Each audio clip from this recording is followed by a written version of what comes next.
The sleek transport shuttle descended through Earth's atmosphere, its hull vibrating slightly as it passed through a layer of clouds. Inside, Zarleth gripped the edges of his seat, his four eyes wide with a mixture of excitement and terror. Beside him, Venari's skin had taken on a pale blue tint, a sign of anxiety in their species. "Final approach to Brookfield University landing pad," announced the automated system. "All passengers prepare for landing procedures." Zarleth glanced at the information screen displaying Earth's environmental data. Gravity at 9.8 ms2, atmospheric pressure at 101.3 kPa, oxygen content at 21%. Numbers that seemed horrifying to beings from the gentle plains of Elysia, where gravity was barely 2/3 of Earth's, and the air was rich with protective gases. "I still cannot believe we volunteered for this," Venari whispered, her voice trembling slightly. "A full academic cycle on a death world." Zarleth nodded, his upper eyes focusing on his friend, while his lower pair remained fixed on the approaching ground through the viewport. "The academic committee nearly rejected our applications. They said our physiologies aren't suited for Earth conditions. Yet here we are," Venari said, attempting to sound brave. "The first Elysians to participate in the Galactic Cultural Exchange program with humans." The shuttle touched down with a soft thud, much gentler than expected. A chime sounded, indicating it was safe to unfasten safety harnesses. Zarleth and Venari gathered their personal devices and joined the small group of other exchange students, all from what humans called low-gravity worlds, near the exit. A tall, slender being with translucent skin raised a limb. "Is everyone prepared for the gravity shock? Remember your training. Activate your support exoskeletons before exiting." Zarleth tapped the small device on his wrist, feeling the almost imperceptible hum as the thin exoskeleton beneath his clothing powered up. The technology would help support his body against Earth's crushing gravity, at least until his muscles adapted, if they ever could. The shuttle door opened with a hiss, and bright sunlight flooded the cabin. Despite the exoskeleton, Zarleth felt immediately heavier as he took his first step onto Earth. The air felt thick and wet in his breathing slits. Standing on the landing pad was a group of humans, all smiling in what Zarleth recognized from his cultural studies as a welcoming gesture, not the threat display that similar teeth-baring would indicate on other worlds. A human female with long brown hair stepped forward, holding up a small translator device. "Welcome to Brookfield University. I'm Samantha Miller, but everyone calls me Sam. I'll be your student guide during your stay with us." Her voice came through their personal translators with only a slight delay. Zarleth was struck by how casually she moved in the crushing gravity, how effortlessly she breathed the dense air. The educational videos hadn't prepared him for the reality of seeing Deathworlders in their natural environment. "Thank you for the welcome," said the translucent, being who seemed to be their group leader. "We are honored to be the first exchange group under the new treaty." Sam nodded enthusiastically. "We're just as excited. Let's get you all to the orientation center where you can rest and adjust before the welcome ceremony this evening." The group followed Sam across the landing pad toward a large white building. Zarleth noticed how all the structures seemed unnecessarily solid and reinforced, built to withstand environmental conditions that would be catastrophic on any civilized world. "This is the International and Interspecies Student Center," Sam explained as they entered a cool, dimly lit lobby that Zarleth found instantly more comfortable. "We've adjusted the environmental controls in your wing to better match your homeworld conditions." Venari leaned close to Zarleth. "They call this a university? It looks more like a military bunker." "Probably needs to be," Zarleth whispered back. "Remember the videos of their weather patterns?" As if reading their thoughts, Sam continued, "The buildings might seem a bit fortress-like to you all. We get some pretty intense weather here. Thunderstorms, heavy snow in winter, occasional tornadoes in the region." Several of the alien students exchanged nervous glances. On their world, such weather phenomena were extinction-level events, not casual seasonal occurrences. A door at the far end of the lobby opened, and another human entered. This one was male, slightly taller than Sam, with short, dark hair and a lean build. Unlike Sam's animated expressions, his face was calm and his movements measured. "This is Eric Daniels," Sam said, waving him over. "He's a senior xenobiology student and my roommate's brother. He works as a teaching assistant in the comparative physiology department and volunteered to help with your orientation." Eric approached with a slow, deliberate pace that Zarleth found less intimidating than the bouncy energy of other humans he'd observed. When Eric spoke, his voice was quiet and even. "Welcome to Earth. I know the transition can be challenging. I've spent time on Proxima Centauri b as part of my studies, so I understand some of the adaptation difficulties you might experience." Zarleth felt a small measure of relief. Here was a human who comprehended what it meant to be away from one's evolutionary cradle.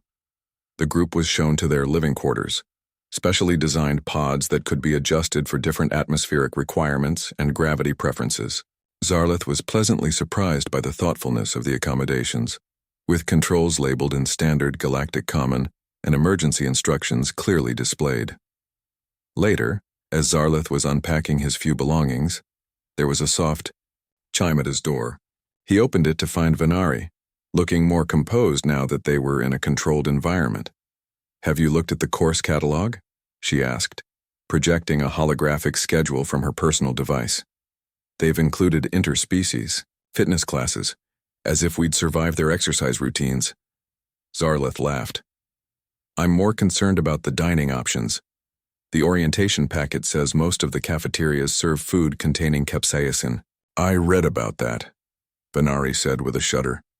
"A chemical humans eat for pleasure that's technically a defense toxin in their plants. What kind of species enjoys consuming plant defense compounds?" "Deathworlders," Zarleth replied simply. That evening, they attended the welcome ceremony in a large hall where the university administration gave speeches about interspecies cooperation and the historic nature of the exchange program. Zarleth observed the humans carefully, noting how they constantly shifted positions, rarely standing completely still. Even when seated, they moved frequently, crossing legs, adjusting posture, gesturing while speaking. It was the restlessness of a species evolved to be constantly alert, he realized. After the formal presentations, there was a reception with separate food stations for different biological needs. Zarleth found himself at a table with Sam and Eric, who were patiently explaining Earth customs to a group of curious exchange students. "Is it true humans can break their bones and continue functioning?" asked a gelatinous student from a low-gravity moon. Eric nodded. "We can. Our bones can repair themselves, and we have medical technology to help that process. But the pain," the student continued, color waves of distress moving through its translucent body. "Pain is part of the human experience," Eric said quietly. "We learn to work through it." Zarleth found this concept almost impossible to comprehend. On Elysia, pain was a signal to immediately cease activity and seek medical attention. The idea of continuing to function while damaged seemed both terrifying and somehow admirable. As the evening ended, Zarleth returned to his quarters feeling overwhelmed but determined. He had come to Earth to learn about humans, to understand these resilient Deathworlders and their culture. Despite his fear, he felt a growing curiosity about these beings who had evolved on a world that seemed designed to kill them, yet had survived to reach the stars. Tomorrow would be the first day of classes.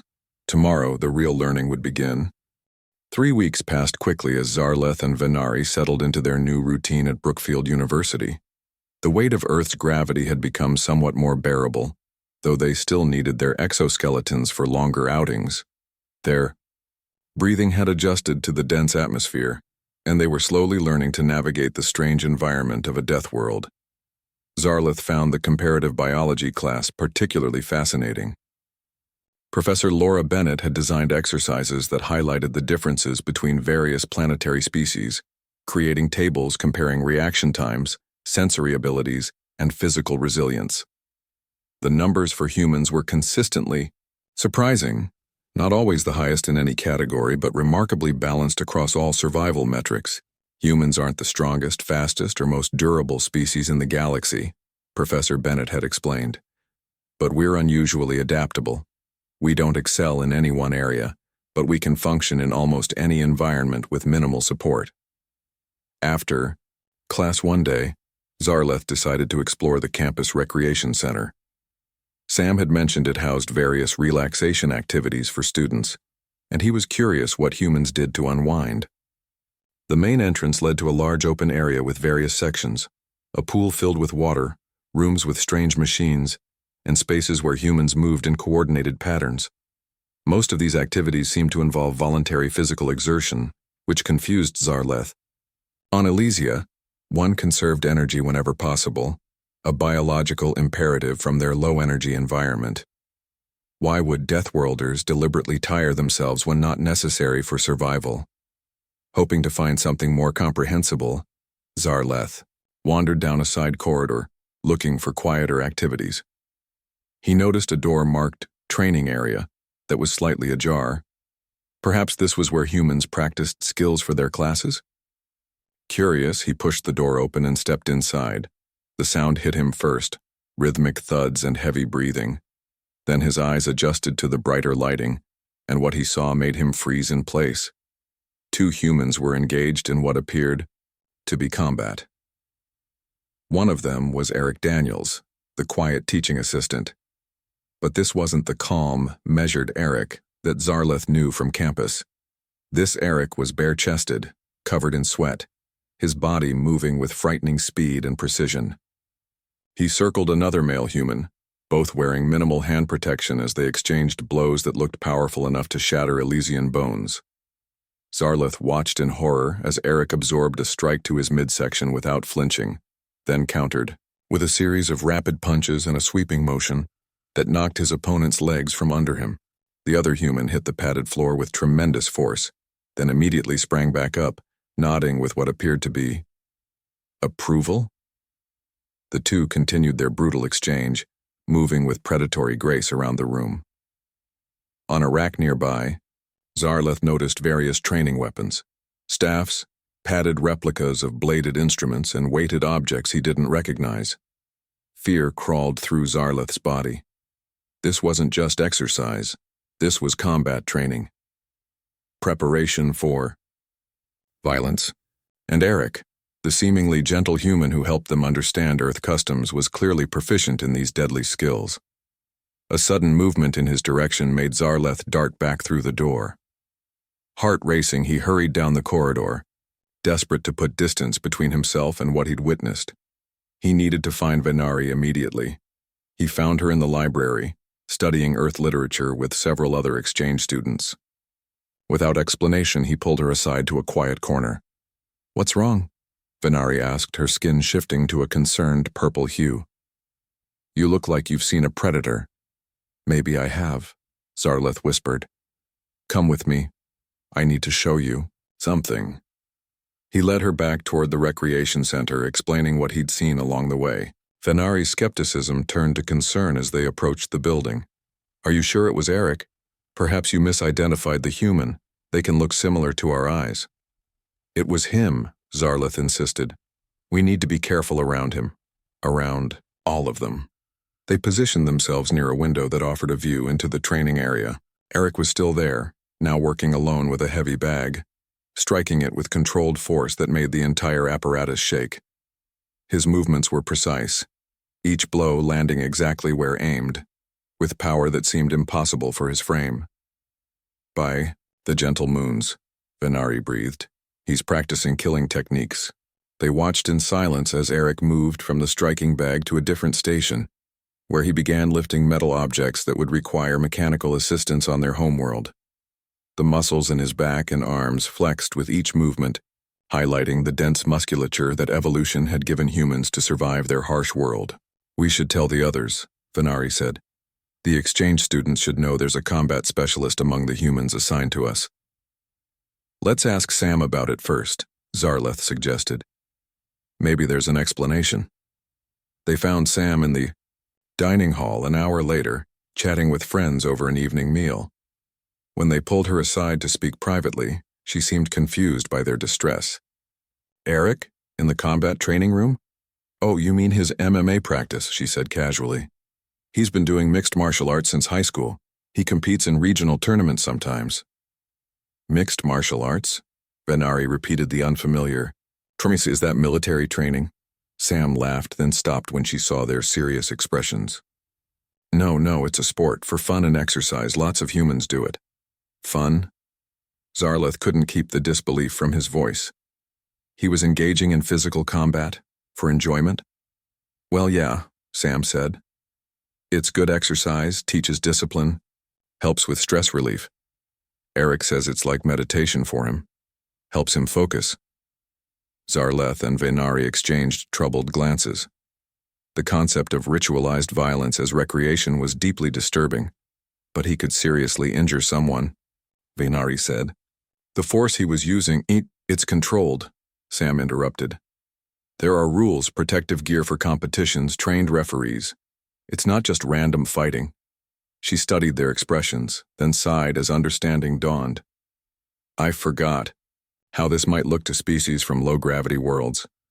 What seems dangerous to you is actually pretty normal for us. Human bodies are built to handle impacts. We evolved on a planet with lots of physical challenges. Her explanation did little to comfort them. If anything, it confirmed what they'd feared. Humans were naturally conditioned for violence in ways other species weren't.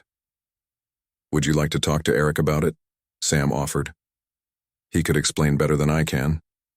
Not yet, Zarleth said quickly. We need time to process this information. That night, neither of them slept well.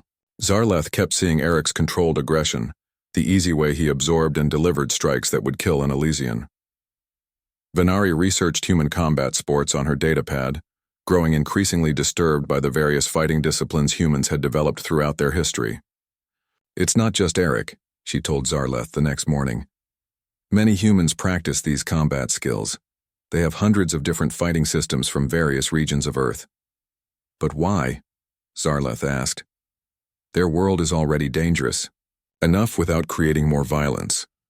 Perhaps that's exactly why, Venari suggested. Perhaps on a world where everything is trying to kill you, learning to fight back becomes necessary, and what begins as survival becomes culture. They watched Eric carefully during the next few days, seeing him with new eyes. His careful movements, his measured speech, his awareness of his surroundings, all took on a more sinister cast. What they had interpreted as gentleness now seemed like carefully controlled power, a predator deliberately making itself appear less threatening. By the end of the week, word had spread among the exchange students. Many began to avoid Eric while others watched him with newfound wariness. The humans seemed to notice the change but said nothing, though Zarleth sometimes caught him looking at the alien students with a puzzled expression. A rift was forming between the species, based on a fundamental difference neither side fully understood. The tension on campus grew over the next week. The alien students formed tighter groups, sticking together during classes and meals. They spoke in hushed tones whenever humans passed by, especially Eric. The human students noticed the change, but didn't understand the cause. Sam confronted Zarleth in the science building hallway after their shared xenobiology class. What's going on? She asked directly. Everyone's acting weird, and the exchange students are avoiding Eric like he has some contagious disease. Zarleth shifted uncomfortably. We are simply being cautious. Cautious about what? Sam pressed. When Zarleth didn't immediately answer, her eyes widened. Is this about the MMA thing? Did you tell everyone Eric is dangerous because he practices martial arts? We merely shared information about human combat training, Zarleth said. Each student can make their own decisions based on that knowledge. Sam ran a hand through her hair in frustration. This is a huge misunderstanding. Eric isn't dangerous. He's probably the gentlest person I know. We saw him engaged in combat, Zarleth countered. He was striking another human with enough force to kill any of us. That's the point you're missing, Sam said. What would kill you doesn't even hurt us much. Our bodies evolved differently. She sighed. Look, Eric has noticed everyone avoiding him. He feels terrible, though he doesn't know. Why? Maybe you should talk to him directly. Zarleth considered this. Perhaps there was more to understand. Very well. If he wishes to explain, we will listen. Later that day, Eric sent a message to all the exchange students, inviting them to an informal meeting in one of the lecture halls. The message was polite and emphasized that attendance was completely voluntary. Venari was hesitant. What if this is some kind of trap? On a university campus surrounded by witnesses, Zarleth reasoned. That seems unlikely. I think he genuinely wants to clarify the situation. They arrived at the lecture hall to find about half of the exchange students present along with Sam and a few other humans. Eric stood at the front of the room dressed in casual clothes, his manner as calm as always. Thank you for coming, he began. I understand there's been some concern about me practicing martial arts. Sam explained that some of you saw me training and found it disturbing. He gestured to a screen behind him, which lit up with images showing the history of human martial arts. I'd like to explain what you saw and why it's not what you might think. For the next 20 minutes, Eric gave a surprisingly thorough presentation about human combat sports. He explained their origins in ancient warfare techniques, their evolution into regulated competitions, and their modern practice as physical exercise and personal discipline. Most martial arts today aren't about hurting others, he explained. They're about challenging yourself, improving your focus, and yes, understanding how to defend yourself if necessary. A student from Proxima Centauri raised a limb. But why maintain combat skills in a peaceful society? Your species has achieved space travel and joined the galactic community. Surely you've evolved beyond the need for violence. Eric considered the question carefully. Humans haven't changed biologically just because our technology advanced. We still have the same bodies and instincts as our ancestors, who had to fight to survive. Martial arts gives us a safe, controlled way to channel those instincts. So you admit humans still have predatory urges? Venari asked, her skin flushing a deep orange. The human students in the room shifted uncomfortably. I wouldn't put it that way, Eric replied, his voice still even. We have energy and strength that needs outlet. Some run, some swim, some lift weights, and some practice martial arts. It's not about predation, but you simulate combat, another alien student pointed out. You practice ways to hurt others. We practice techniques with consenting partners who understand the activity, Eric corrected. No one is getting hurt against their will. Despite his efforts to explain, the meeting created more questions than answers. The alien students couldn't understand why any sentient species would voluntarily engage in activities that simulated violence, while the humans became defensive at the implication that their recreational activities were somehow primitive or dangerous. The gathering ended awkwardly, with both groups feeling misunderstood. As everyone filed out, Professor Bennett pulled Eric and Sam aside, along with Zarleth and Venari. This situation is exactly why the exchange program exists, she said. These cultural misunderstandings are opportunities to learn, not reasons to separate. But Professor, Venari began, you must understand our concern. On our worlds, physical conflict is extremely rare. Our bodies can't withstand the impacts humans routinely absorb during these sports. When we see humans practicing these skills, it triggers deep survival fears. Professor Bennett nodded. And humans need to understand that what seems normal to us can appear threatening to others. She looked at each of them in turn. I have a proposal. We'll organize a cultural exchange day, where everyone can demonstrate aspects of their physical culture in a safe, controlled setting. The idea spread quickly across campus. The university administration supported it, seeing an opportunity to salvage the increasingly tense exchange program. Within days, plans were underway for a Galactic Physical Cultures exhibition to be held in the main gymnasium. Exchange students from each world would demonstrate their traditional physical activities, followed by humans showing various Earth sports and exercises. The event would include explanations of the evolutionary and cultural contexts behind each activity. Zarleth was selected to represent Elysia, along with Venari. They prepared a demonstration of flowing movement patterns that Elysians used for mental focus and gentle stretching, the closest thing their species had to physical recreation. This will never work, Venari said as they practiced in their adjusted gravity quarters. Our physical culture will seem absurdly gentle to humans, and theirs will still appear violent to us. The fundamental disconnect remains. Perhaps understanding isn't the goal, Zarleth suggested. Perhaps awareness is enough for now. The day before the exhibition, a new complication arose. A group of exchange students from several different worlds submitted a formal complaint to the university administration, requesting that combat sports be banned from the exhibition as they created an atmosphere of intimidation. They argued that displays of human fighting abilities, even in controlled demonstrations, made the campus feel unsafe for non-Deathworlders. The human students reacted with offense, seeing the complaint as an attack on their culture. Some suggested canceling their participation entirely if they couldn't present an authentic view of human physical activities. The administration called an emergency meeting with representatives from both sides. The debate was heated. Human students insisted their martial arts were not threats but cultural traditions with philosophical depth. The alien students maintained that regardless of intent, the exhibitions of fighting techniques made them feel unsafe due to their biological vulnerability. Professor Bennett finally proposed a compromise. The martial arts demonstrations would be included but modified to emphasize the discipline, control, and non-combat aspects rather than sparring or striking. Either side was entirely satisfied, but they agreed to proceed. The night before the exhibition, Zarleth found himself unable to sleep. He kept thinking about the fundamental differences between their species. Was true understanding even possible between creatures evolved on such different worlds?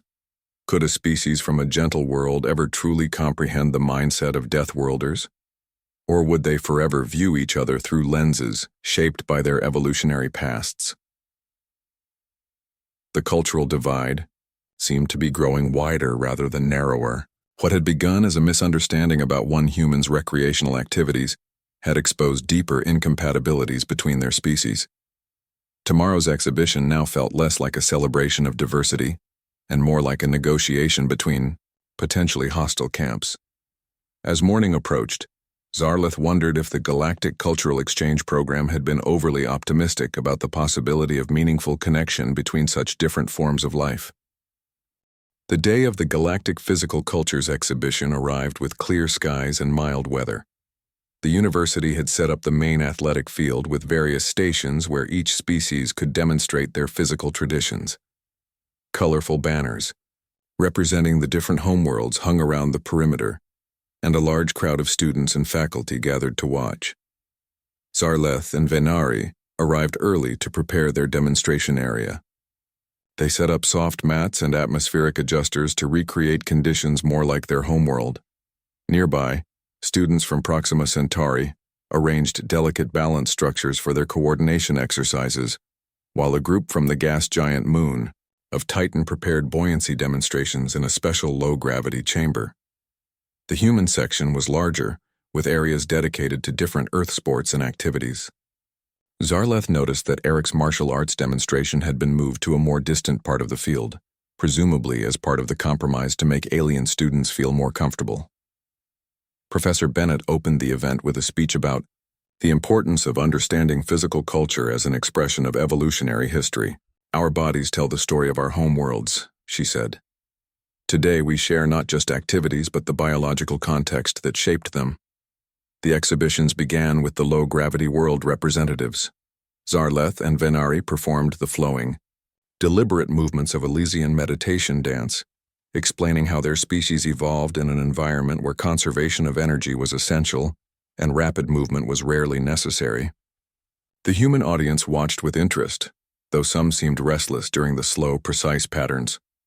When the humans began their demonstrations, Zarleth was surprised by the variety. There were not just strength and combat activities, but also examples of precision, endurance, and coordination. A human female demonstrated something called yoga, which appeared to share some philosophical similarities with Elysian movement practices, despite the greater physical demands. Eric's martial arts demonstration was scheduled for late in the day. Despite his initial reservations, Zarleth decided to observe it. He wanted to understand rather than simply fear. As they watched the various exhibitions, dark clouds began to gather on the horizon. The weather monitoring system issued an alert. An unexpected storm front was moving toward the campus. "Professor, Bennett consulted with the safety team, but they decided the event could continue since the storm wasn't predicted to reach them for several hours. Eric's demonstration began with a display of controlled movements similar to Elysian patterns, though executed with greater speed and power. He explained the principles of balance, focus, and respect central to his discipline. As promised, there was no sparring or combat simulation, only the precise forms and techniques practiced solo. Zarleth found himself reluctantly impressed by the discipline involved. Perhaps there was more to these practices than just violence. Suddenly, the sky darkened much faster than predicted. The wind picked up dramatically, bending the tops of the nearby trees.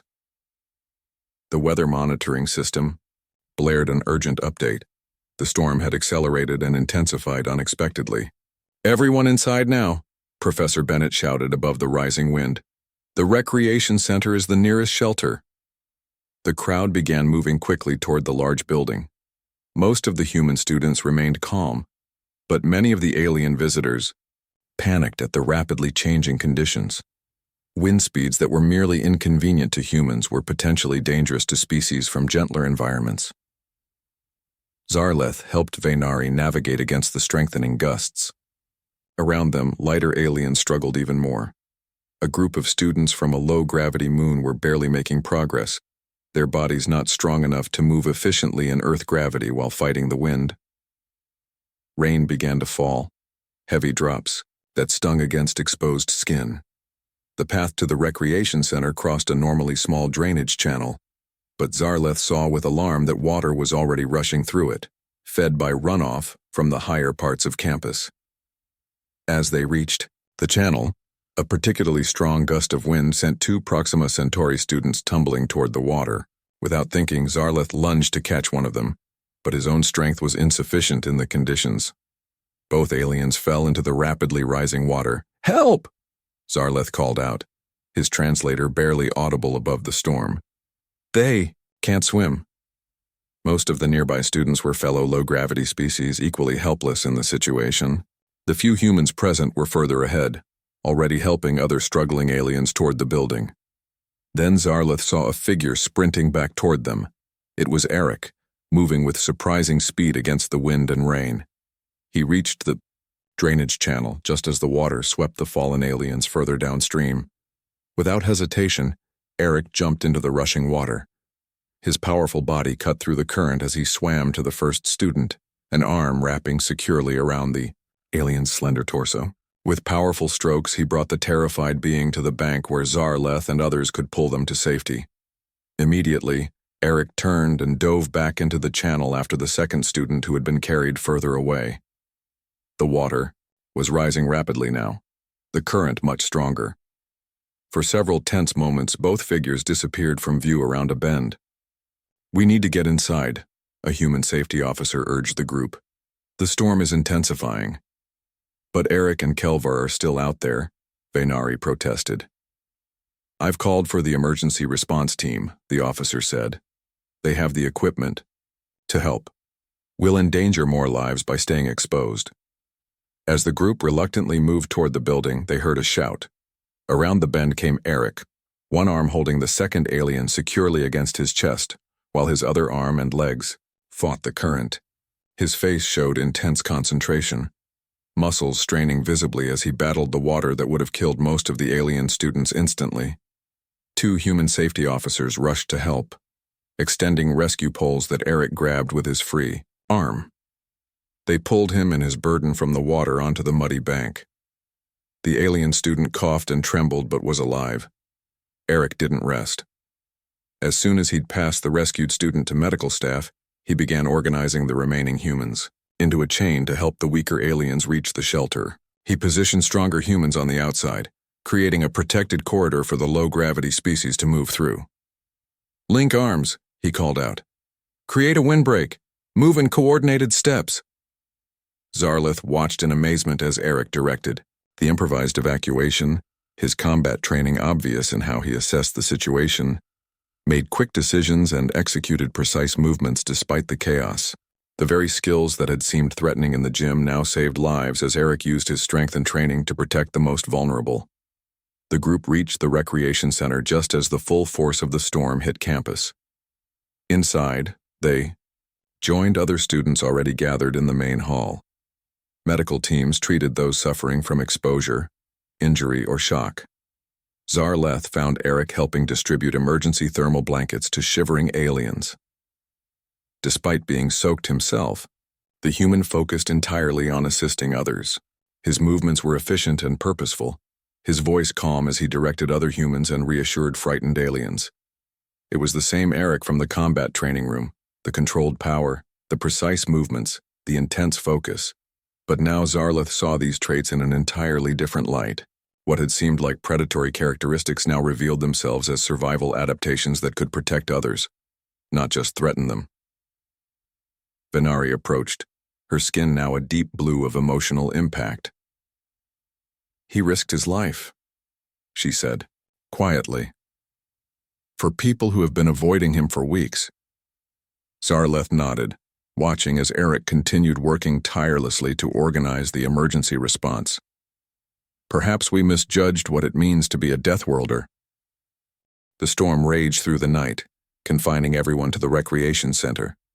Emergency lighting cast soft blue glows across the large room where humans and aliens alike had settled in with blankets and emergency supplies. The university staff had converted the gymnasium into a temporary shelter, with separate areas adjusted for the environmental needs of different species.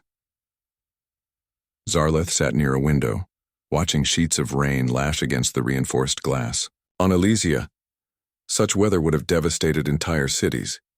Yet here on Earth, humans had built structures that could withstand these conditions as a matter of routine. "Amazing, isn't it?"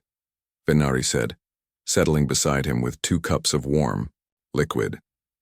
She handed one to Zarleth. "The human nutritionist made this specially for our biology. They call it herbal tea." Zarleth accepted the drink gratefully. "What's amazing? The storm or the fact that humans consider this merely inconvenient, rather than apocalyptic?" "Both," Venari said. "But I was referring to how quickly they organized everything. Look around." Zarleth observed the room. Human students and staff moved purposefully, checking on injured aliens, distributing supplies, and maintaining communication systems. There was no panic, no confusion, just efficient response to a crisis that would have overwhelmed most species. Near the medical station, Eric was helping translate for an alien student whose translator had been damaged in the evacuation. Despite having been awake all night and still wearing damp clothes, he showed no signs of fatigue. The calm focus that Zarleth had once found unnerving now seemed reassuring. "I think I understand now," Zarleth said quietly. "What we saw as violence was really preparation." Venari nodded. "Their combat training, it's not just about fighting each other. It's about learning to function under pressure, to make decisions when adrenaline is high, to act when others freeze.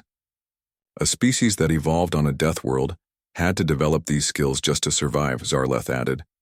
"And now they've turned those same skills toward helping others." The storm subsided by morning, though the campus showed significant damage. Classes were canceled as assessment and cleanup began. Zarleth joined a group of students volunteering to help restore the university grounds. To his surprise, the work teams were mixed, with humans intentionally paired with aliens from various worlds. Professor Bennett explained the arrangement. "Each species has different strengths. Humans can handle the heavy lifting and work in challenging conditions, while many of you have sensory or cognitive abilities we lack." Zarleth found himself working alongside Eric, clearing debris from the biology gardens. For the first time, he felt comfortable asking the human about his combat training. "The storm response yesterday," Zarleth began. "You used many of the same movements I saw in your training session." Eric nodded as he lifted a fallen branch.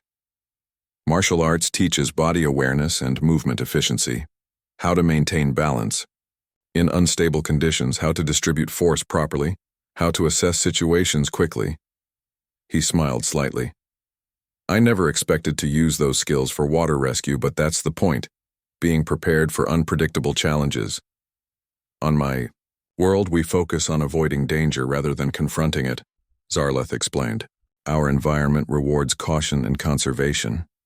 Different evolutionary strategies, Eric agreed. Neither is wrong, just adapted to different conditions.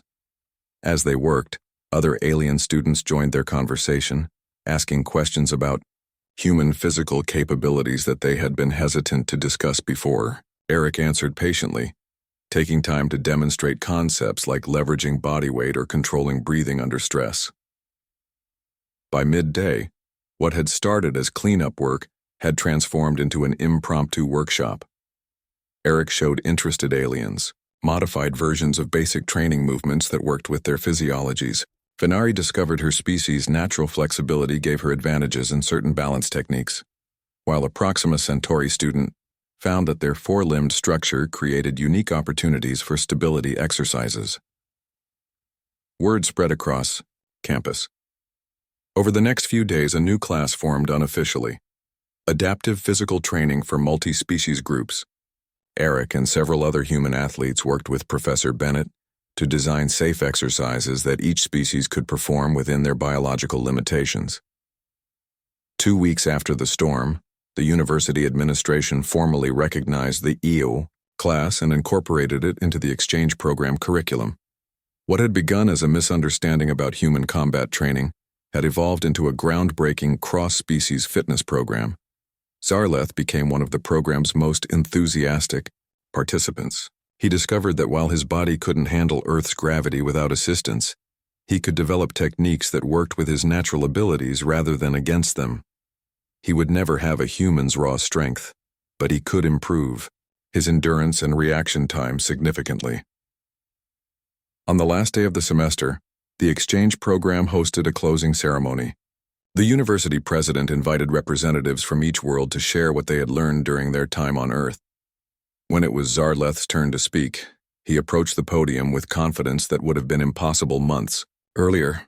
When I first arrived on this death world, he began, I saw only danger. Your gravity was crushing, your weather terrifying, and your physical capabilities frightening. When I discovered humans practicing combat techniques, I assumed the worst, that you remained the aggressive predators your ancestors had been. He paused, looking across the mixed audience of humans and aliens. I was wrong in the most important way. What I failed to understand was context. The same strength that makes a human dangerous in combat makes them invaluable in a crisis. The same instincts that evolved for survival now express themselves in protection and rescue. Zarleth gestured to Eric, who sat quietly in the audience.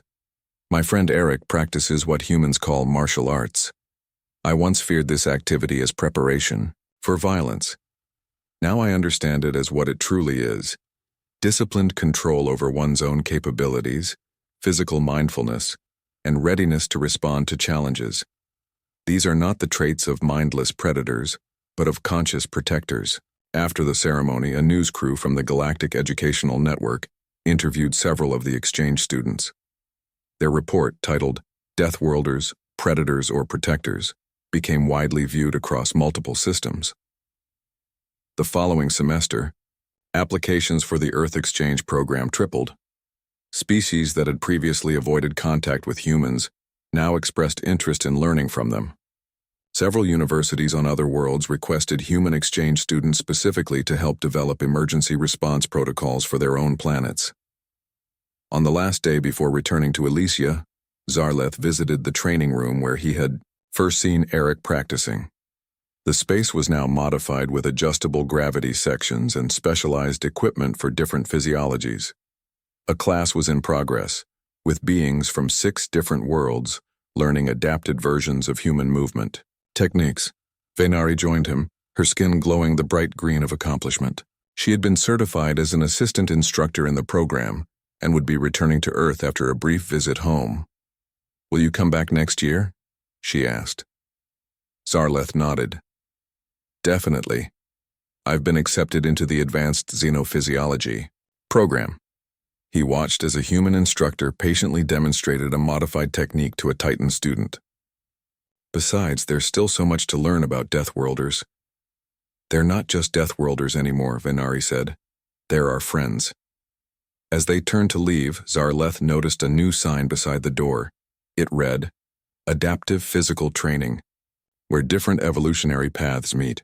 Below it, in smaller text, strength becomes protection when guided by wisdom. He smiled. It was a lesson worth traveling across the galaxy to learn.